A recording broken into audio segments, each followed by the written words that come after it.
লালমনিরহাটের জেলা স্টেডিয়ামে আমার প্রিয় মায়েরা বোনেরা, আপনাদের জন্য একটা হাদিস বলে শেষ করব। বিশ্বনবী বলেন, আমার মায়েরা খেয়াল করে শুনুন, বিশ্বনবী আপনাদের উদ্দেশ্য করে বলেন, আল মারআতু ইযা সাল্লাত খামসাহা ওয়া সামাত শাহরাহা হাফিজাত ফুরুজাহা আতাআত বা'লাহা ফালতাদখুল মিন আইয়ি আবওয়াবিল জান্নাতি শাআত।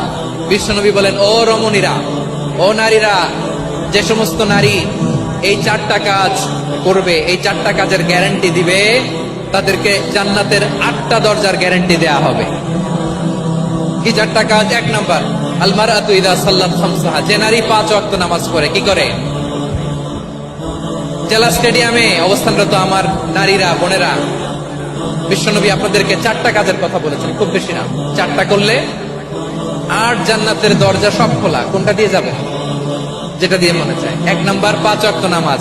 আমার বোনেরা জোহরের নামাজ পড়তে পড়তে এটা আসরে নিয়ে যায়, আসর পড়তে পড়তে এটা মাগরিবে নিয়ে যায়। এরকম আসরা নাই, লালমনিরহাটে হয়তো নাই। আমার বোনেরা এটা করবেন না। ইন্নাস সালাতা কানাত আলাল মুমিনিনা কিতাবাম মাওকুতা, সময় মতো করবেন। সামাত শাহরা, রমাদানের রোজাগুলো রাখবেন।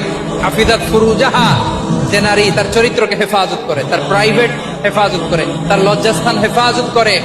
ও মায়েরা, আপনার এই গর্ভ যে কত দামি আপনি জানেন না। আপনার এই গর্ভ থেকে জন্মাবে